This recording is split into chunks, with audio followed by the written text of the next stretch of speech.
ভাই রে ভাই, অবশেষে ফাইনালি কনফার্ম প্রিন্স সিনেমার নায়িকা নুসরাত ফারিয়া। এটা কিন্তু আর গুঞ্জন না, একদম অফিসিয়ালি। গত কয়েক সপ্তাহ ধরে সোশ্যাল মিডিয়ায় একটাই প্রশ্ন, প্রিন্স সিনেমায় নায়িকা কী হবে। নাম এসেছে 4 থেকে 5 জনের, কিন্তু আজ সব ক্লিয়ার।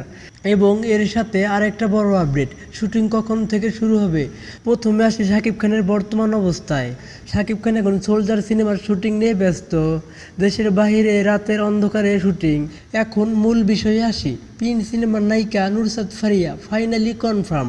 অনেক নাম এসেছে, কিন্তু finally lock Nusrat Faria. Prince টিমের কাছ থেকে জানা গেছে শুটিং শুরু হবে সোলজার সিনেমার শুটিং শেষ হলেই। মানে খুব বেশি দেরি নেই। কয়েকটি বিদেশি লোকেশন সিলেক্ট করা হয়েছে, 2 থেকে 3 দেশের নাম আলোচনায়।